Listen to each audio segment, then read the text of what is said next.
오늘 성경 말씀 갈라디아서 2장 17절부터 21절 합독해서 하나님의 말씀 같이 보겠습니다. 시작. 만일 우리가 그리스도 안에서 의롭게 되려 하다가 죄인으로 드러나면 그리스도께서 죄를 짓게 하는 자냐? 결코 그럴 수 없느니라. 만일 내가 헐었던 것을 다시 세우면 내가 나를 범법한 자로 만드는 것이라. 내가 율법으로 말미암아 율법에 대하여 죽었나니 이는 하나님에 대하여 살려 합니다. 내가 그리스도와 함께 십자가에 못 박혔나니 그런적 이제는 내가 사는 것이 아니요 오직 내 안에 그리스도께서 사시는 것이다. 이제 내가 육체 가운데 사는 것은 나를 사랑하사 나를 위하여 자기 자신을 버리신 하나님의 아들을 믿는 믿음 안에서 사는 것이라. 내가 하나님의 은혜를 패하지 아니하노니 만일 의롭게 되는 것이 율법으로 말미암으면 그리스도께서 헛되이 죽으셨느니라. 아멘. 할렐루야. 오늘 제목은 내가 사는 것은 이렇게 잡았어요. 오늘 본문의 20절에 보면 내가 육체 가운데 사는 것은 사도 바울이 그렇게 표현을 했죠. 20절 앞부분에 보면 이제는 내가 사는 것이 아니요. 산다고 하는 문제에 대해서 그가 계속 고민하면서 던지는 말 중에 한 부분을 제가 같이 오늘 은혜로 나누고자 합니다. 어떤 사람에게 항상 질문을 던집니다. 왜 사십니까? 사람이 살아야 되는 이유가 무엇입니까? 그러면 사람들이 갑자기 복잡해지죠. 근데 거기에 흔쾌한 대답을 한 어떤 중의 이야기가 있습니다. 그 중은 이렇게 얘기했습니다. 자라난 들풀을 보십시오. 걔네들이 무슨 이유가 있습니까? 그냥 자라나는 거지요. 토끼가 있습니다. 걔네들이 무슨 이유가 있습니까? 그냥 풀 먹고 뛰어다니고 그냥 사는 거지요. 사람도 이와 마찬가지입니다. 그냥 사는 겁니다. 그걸 명쾌한 대답이라고 얘기를 했어요. 그리고 난 뒤에 이런 말을 합니다. 왜 사는 것이 문제가 아니고 사람은 어떻게 사느냐가 중요합니다. 그랬어요. 거기에는 제가 동의를 합니다. 어떻게 사느냐. 예수를 믿는 믿음의 성도들은 성경을 읽다 보면 왜 사는지에 대한 분명한 이유를 아주 성경 전체가 얘기해 주고 있습니다.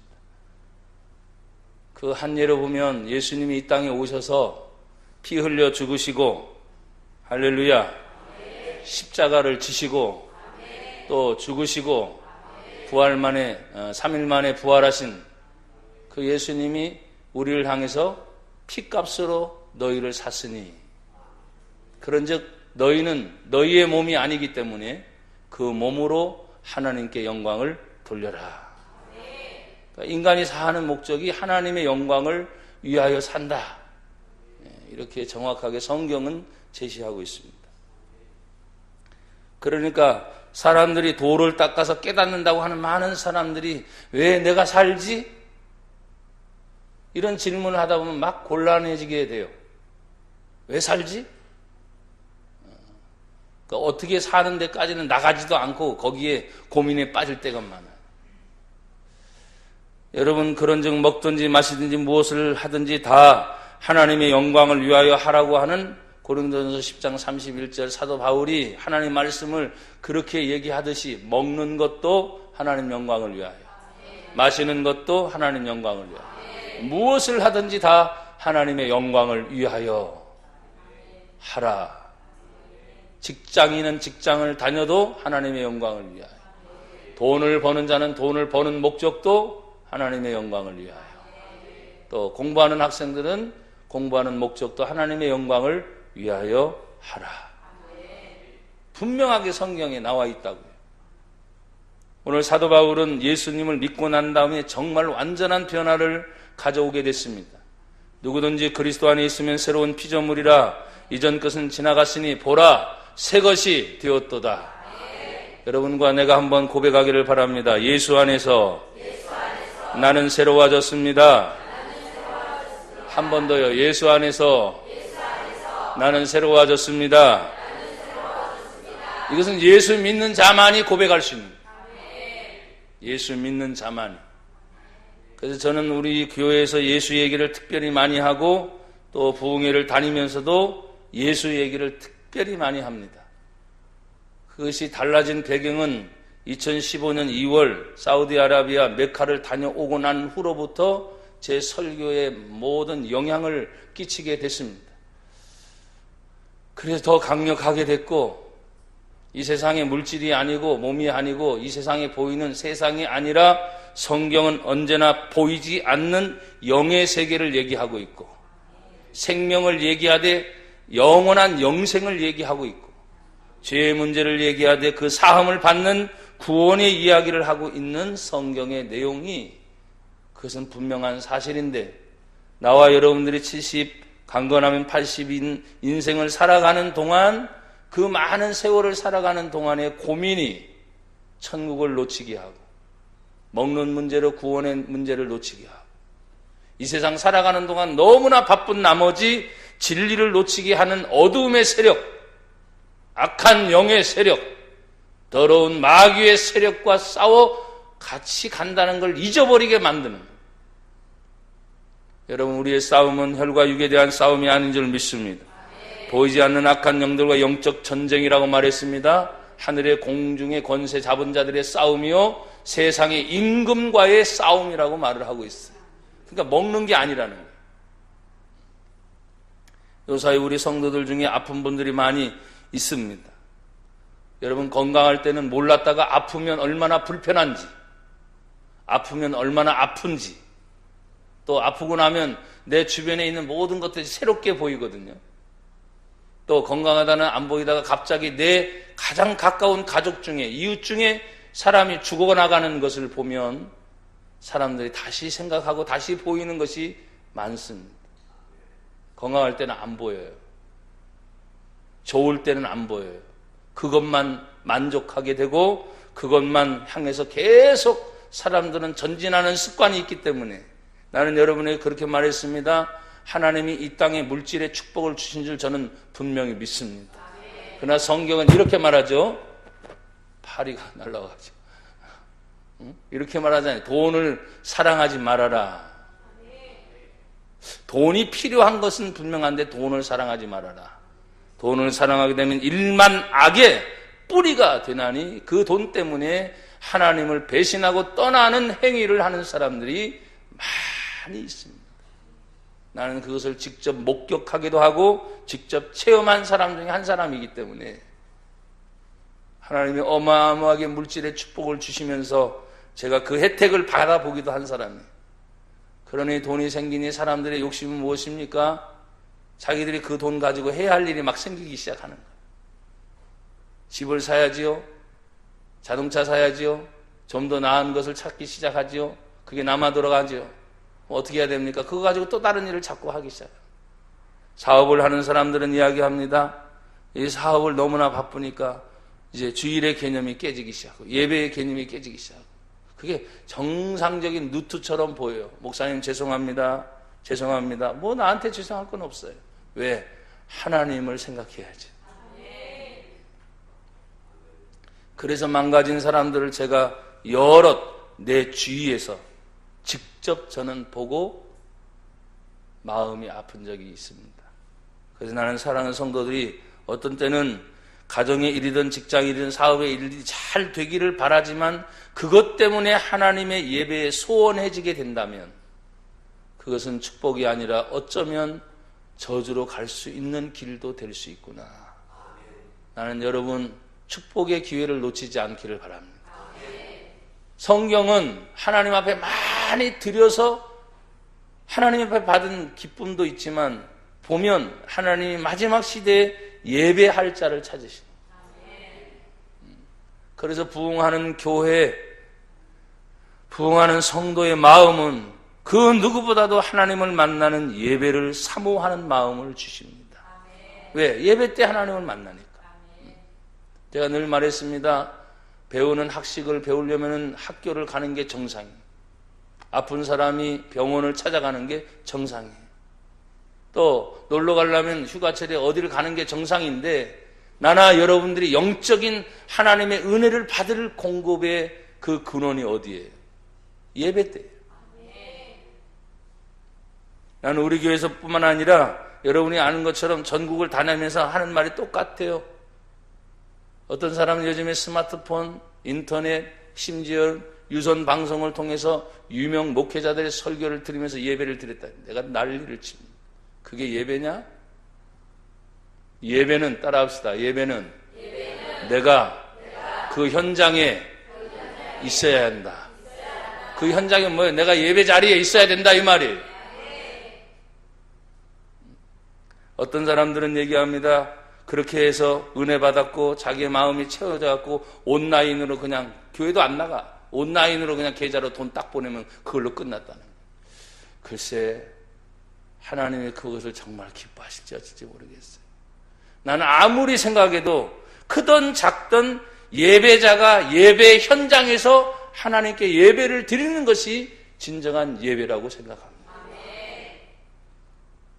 하나님 무슨 구걸하시는 하나님도 아니고, 하나님이 여러분 돈이 필요하겠어요? 돈의 주인이 하나님이신데, 우리의 생명의 주인이 하나님이시고 우리 모든 온 우주의 주인이 하나님이신데, 인간들이 아무리 깝적깝적 교만해봤자 아무것도 아니거든요. 나는 여러분 건강했을 때, 여러분들이 좋아졌을 때 정말 하나님의 은혜를 잃어버리지 않기를 축복합니다. 오늘 본문은 갈라디아서를 쓰게 된 이유가 이렇게 이 1장에서 말을 하고 있어요. 1장 1절에 사람들에게서 난 것도 아니요 사람으로 말미암은 것도 아니요 오직 예수 그리스도와 그를 죽은 자 가운데 살리신 하나님 아버지로 말미암아 사도된 바울은, 내가 왜 사도가 됐는지를 정확하게 얘기하고 있어요.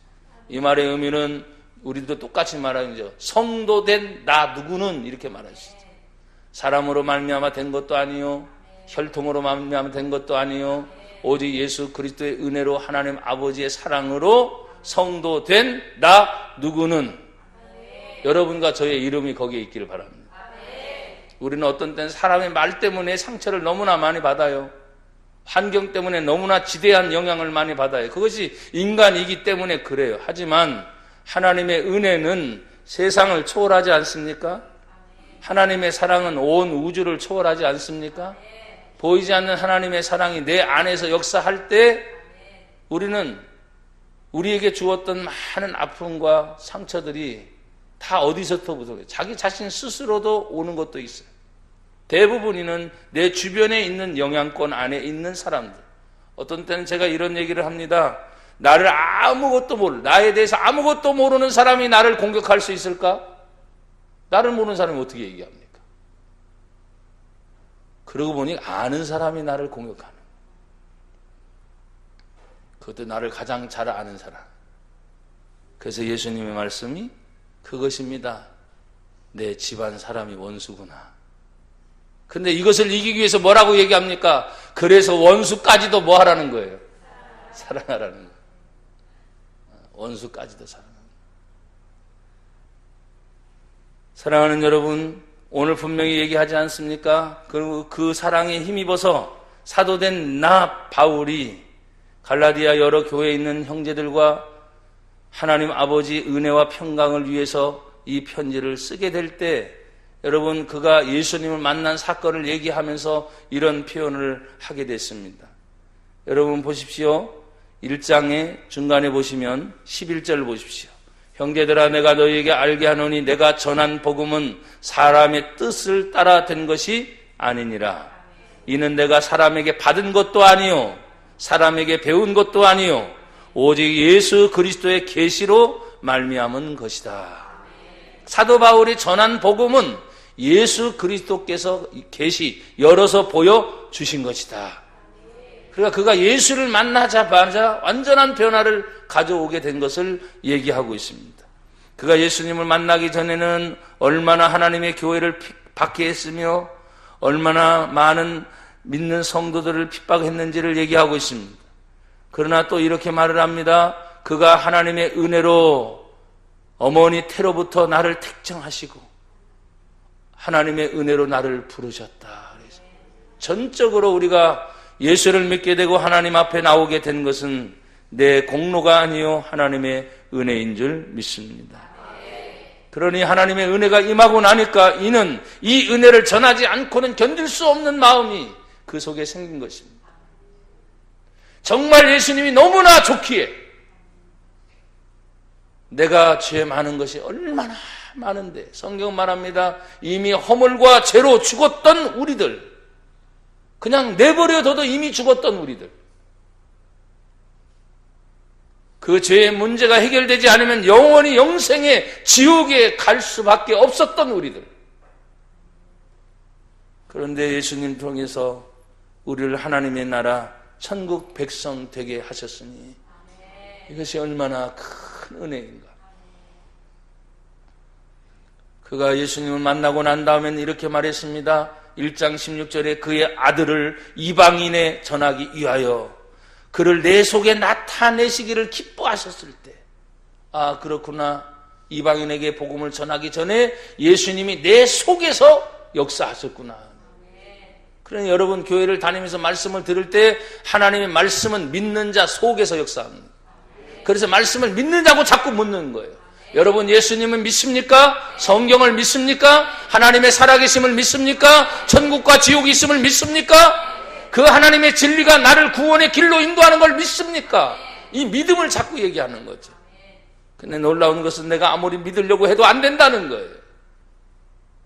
그 믿음은 하나님이 나에게 주시는 선물이기 때문입니다. 그래서 여러분 예수님 믿습니까? 할 때 나는 믿습니다. 이게 대답하는 것이 대단한 거예요.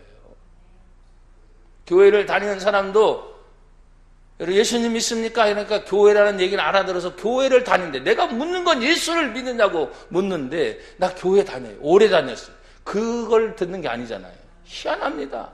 다시 재차 묻습니다. 예수 믿습니까? 교회 다닌다니까요. 아니! 예수 믿느냐고. 그러면 갑자기 당황해.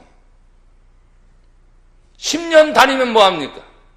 20년 다니면 뭐합니까? 내가 묻는 것은 교회를 다니라고 묻는 게 아니었어요. 정말 예수를 믿고 제사함 받았습니까? 그 예수님 때문에 구원 받았습니까? 그 예수님 때문에 내가 당장 죽어도 천국 갈 수 있는 구원의 확신이 있습니까? 그걸 묻는 거죠.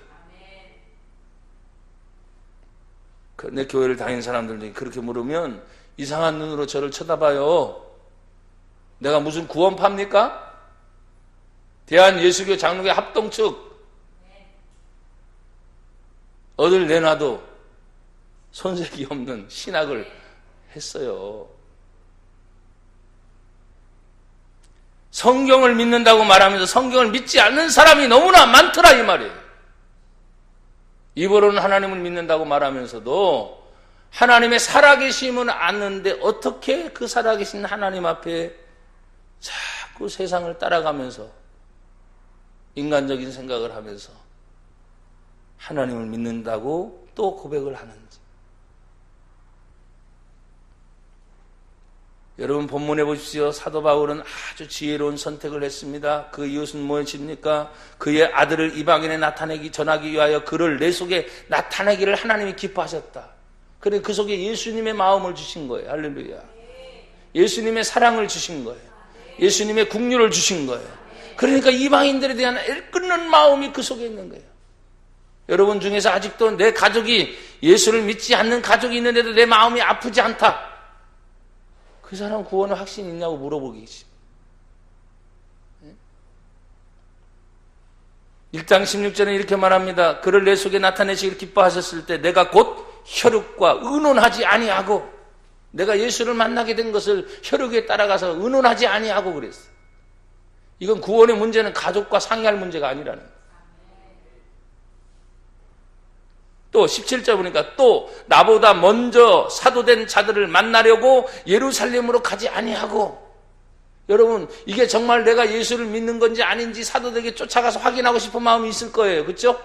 근데 그렇지 않았다는. 오히려 그는 아라비아로 갔다가 다시 다메섹으로 돌아오는데 18절에 보니까 그 후 몇 년이 지났어요? 3년 동안에.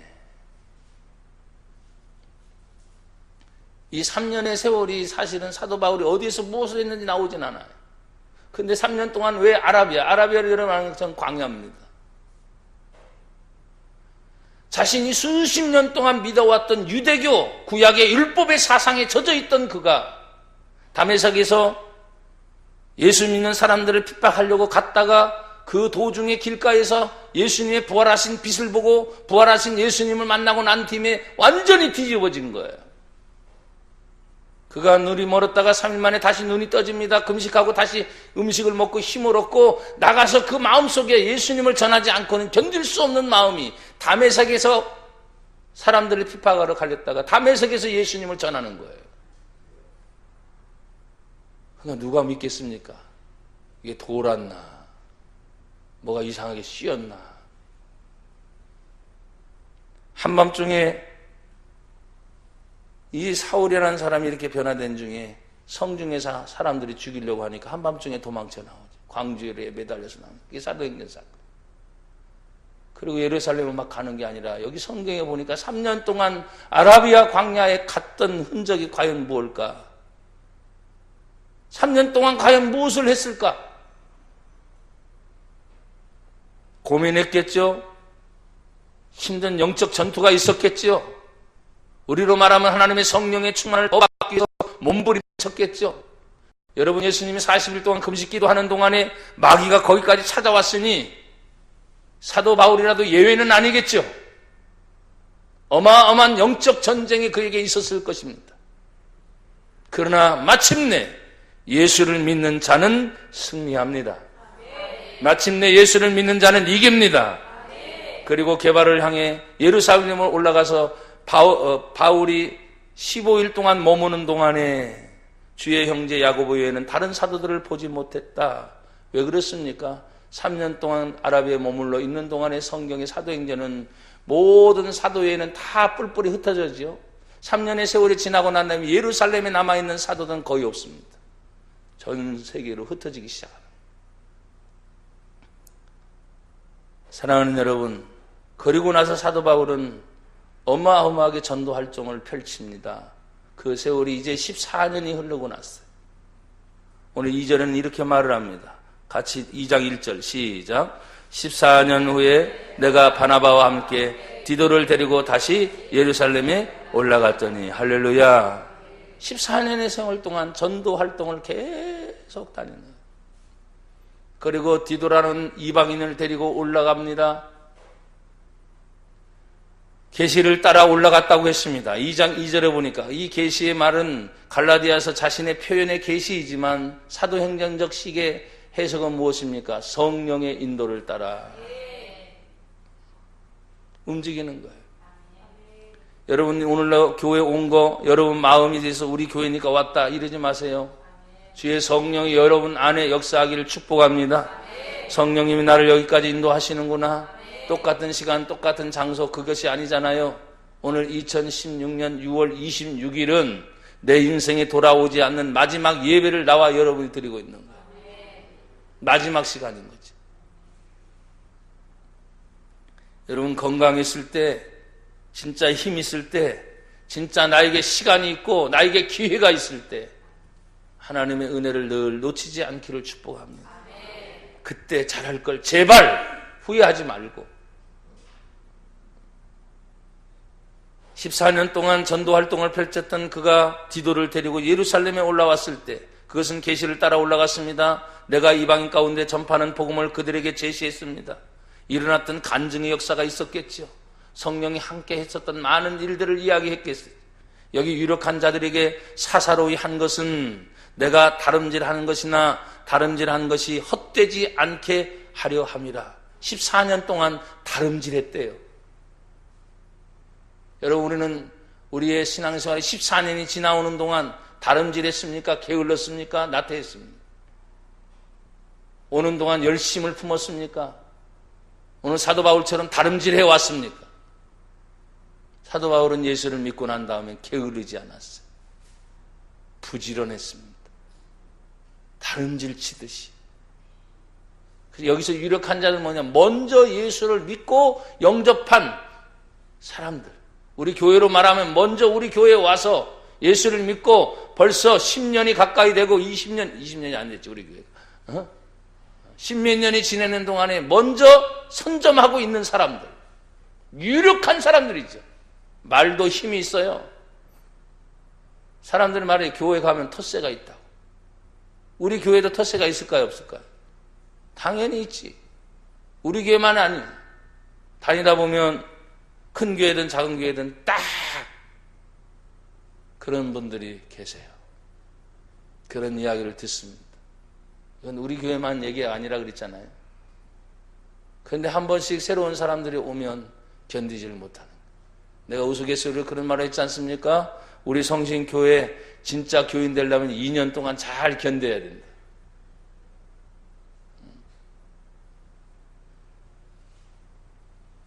근데 여러분 본문에 보십시오. 유력한 자들이 사도 바울의 디도를 이방인을 데리고 왔잖아요. 그러니까 어떻게 예의주시하면서 쳐다보겠죠. 야, 예의주시에게 쳐다볼 거 아니에요. 근데 사사로이 말을 했다는 거예요. 유력한 자들에게 거치지 않게, 거기에 대한 부담 없이.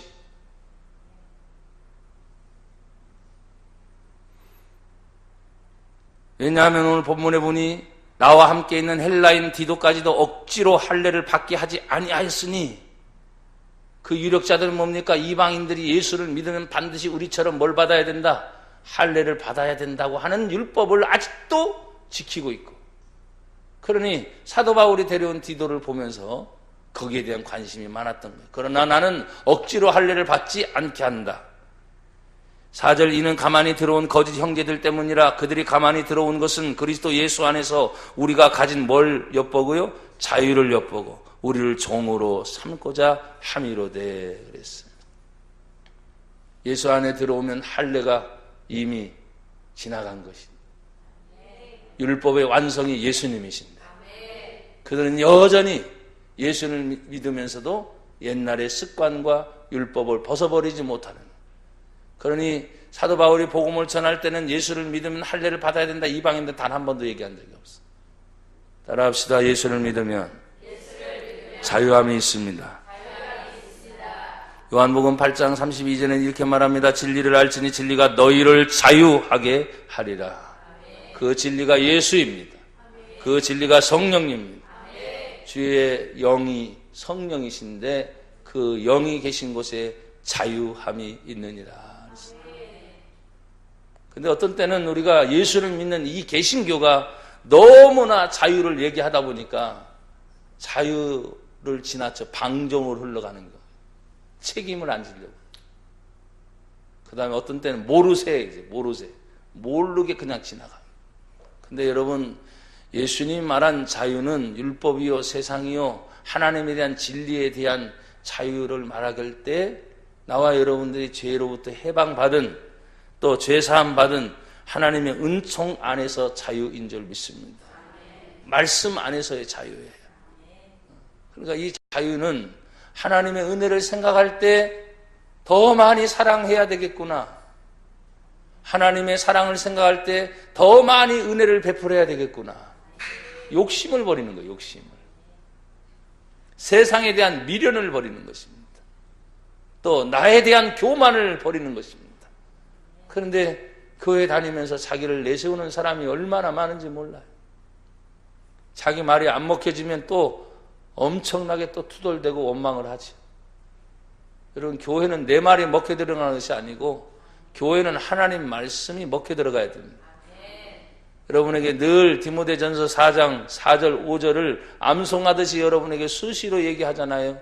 하나님이 지으신 모든 것이 선함에 감사함으로 받으면 버릴 것이 있다 없다?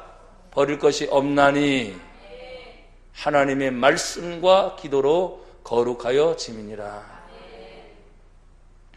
여러분, 거짓 형제들은 항상 이렇게 힘들게 했다는 것입니다.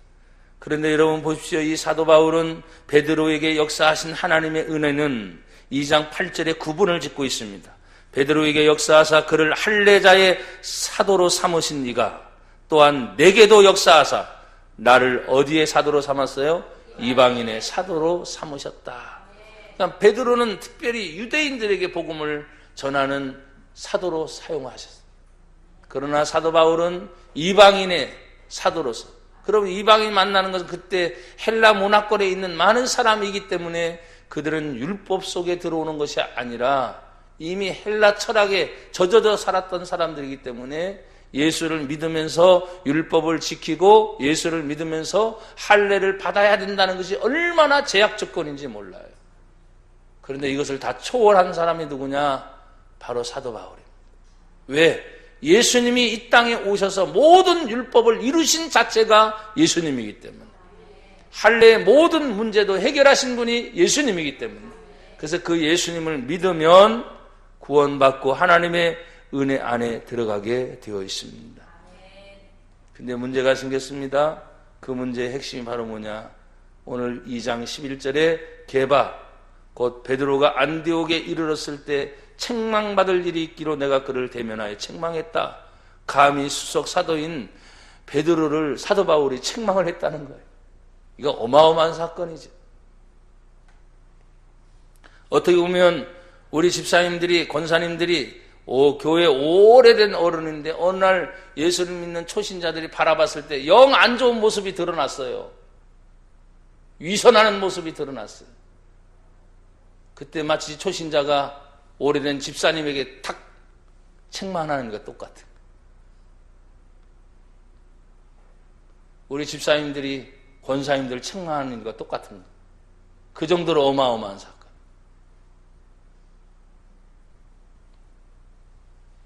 그런데도 이게 성경을 써가면서 사도 바울은 거침없이 이 이야기를 썼습니다.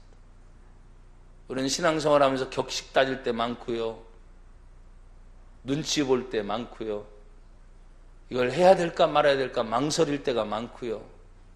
근데 여러분, 사도 바울은 진리라면 그냥 돌파하고 있어요.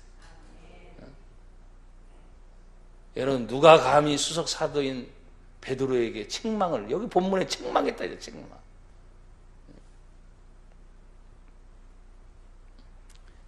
이유는 그것입니다. 베드로가 이방인과 함께 음식을 먹고 있다가 사도 야고보가 어떤 이들과 함께 이 할례자의 집에서 밥을 먹고 있다가 유대인들이 온다는 말을 듣고 갑자기 일어나서 부산하게 도망을 가버려요. 왜냐? 유대인들은 할례자와 함께 할 수 없습니다. 그런데 예수님 안에 들어오면 예수 믿은 유대인들은 할례자들과 함께 합니다. 그래서 이게 함께 하고 있는데 유대인들이 온다는 말을 듣고 베드로 사도가 황급히 그 자리를 피해버려요. 상황이 이해가 되십니까? 밥 먹는 자리가 끝까지 있어야지.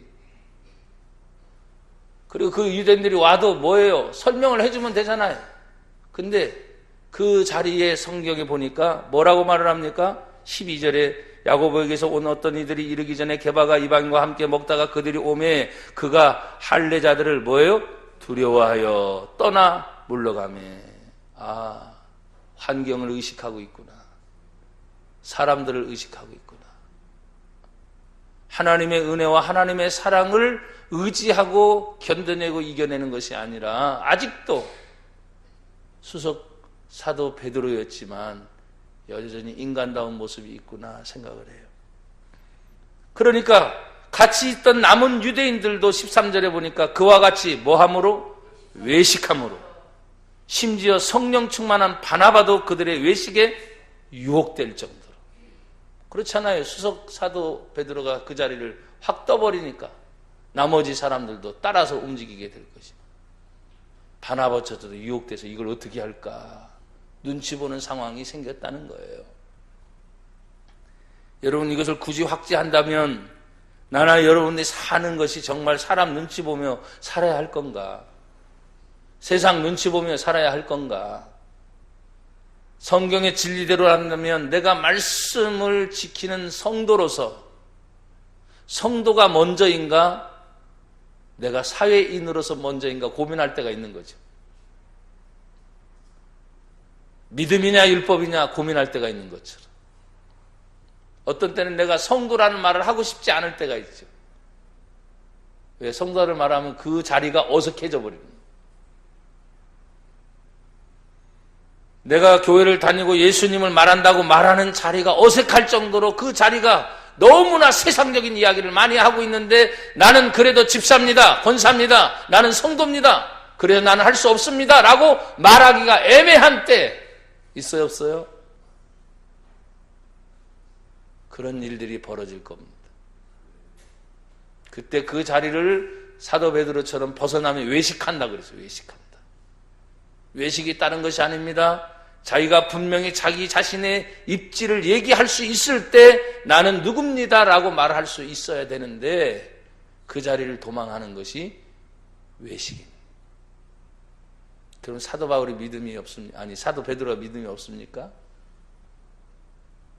얼마나 훌륭한 지도자인데 이런 지도자도 이렇게 흔들릴 때가 있다 이 말이에요. 그러니 성도인들 오죽하겠습니까? 일주일 내내 살면서 가정이든 직장이든 이렇게 혼란을 일으킬 상황이 벌어지게 될 때 여러분 사도 바울의 책망을 기억하시길 바랍니다. 그럼에도 불구하고 여기에 사람이 의롭게 된 것은 2장 16절에 바울이 하나님 말씀을 증거합니다. 사람이 의롭게 되는 것은 율법의 행위가 아니다. 그 뒤에 오직 시작 오직 예수 그리스도를 믿음으로 말미암는 줄 알므로 우리도 그리스도 예수를 믿나니 이는 우리가 율법의 행위로서가 아닌 그리스도를 믿음으로써 의롭다함을 얻으려 함이라. 율법의 행위로서는 의롭다함을 얻을 육체가 없느니라. 뭘 잘했기 때문에 그게 아니라 하나님이 우리에게 주신 은혜로 내가 사는구나. 그 믿음으로 모든 일을 여러분이 처리해 나가라는 거예요. 그래서 내가 사는 것은 예수를 믿는 성도는 믿음으로 사는 것입니다. 내가 사는 것은 이 육체로 말미암아 언젠가 그렇잖아요. 나나 여러분이 죽을 날이 있단 말이에요. 죽는 거 간단하다 그랬잖아요. 내 코에서 호흡이 끊어지는 순간 어느 누구도 살 수 없습니다. 죽은 거예요. 호흡을 주시는 분이 하나님이니까. 생명을 주시는 분이 하나님이니까. 그러면 그것이 끊어지는 순간 건강이 무슨 소용이 있습니까? 돈이 무슨 소용이 있습니까? 뭐가 무슨 소용이 있어요? 아무것도 남지 않아요. 근데 그 순간에 영혼과 육체의 분리가 동시에 일어납니다. 그 영혼이 예수님 때문에 제사함 받았으면 그 영혼이 영생 천국인 거고 아무리 세상에서 떵떵거리며 살다가도 죄 문제가 해결되지 않으니 죄 때문에 영생 지옥에 떨어지는 겁니다. 이게 성경의 말씀이란 말이에요. 사랑하는 여러분, 우리가 그리스도 안에서 의롭게 되려 함은 하나님의 은혜입니다. 그 예수를 믿음으로 말미암아 죄사함 받은 우리들이 죄인으로 그것을 많이 지키려고 몸부림치다가 그러면 예수님이 죽은 것이 헛것이냐? 아니죠. 여러분, 우리의 행위 때문에 예수님이 죽은 게 아니기 때문에 우리의 죄 때문에 예수님이 죽으셨어요. 헐어버린 것을 다시 세우지 말고 그것은 무엇입니까? 율법의 완성을 이루신 예수님이 19절에 말한 것처럼 내가 율법으로 말미암아 율법에 대하여 죽었나니 죽은 거는 죽은 걸로 끝나야 돼요. 이유는 뭐냐? 하나님에 대하여 살려고 하는 것이다.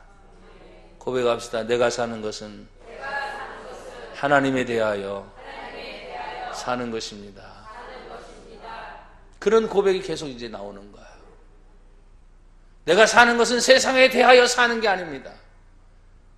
내가 사는 것은 돈 때문에 사는 것도 아닙니다. 내가 사는 것은 하나님에 대하여 사는 것입니다. 심지어 내가 그리스도와 함께 십자가에 못 박혔다, 죽은 거 아닙니까? 그런 적 이제 내가 다시 사는 것은 오직 내 안에 그리스도께서 사시는 것이다.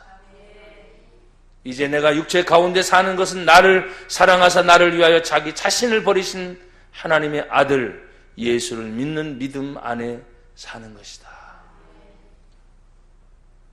우리가 예수님의 사랑을 생각하면 오늘 여기 사랑하신 것이 이유가 있어요. 내가 육체 가운데 사는 것은 나를 사랑하사, 그게 과연 어떤 사랑이냐 하는 것은 갈라디아에서만 찾아봐도 다 해답이 나와요. 갈라디아서 1장 4절을 보세요.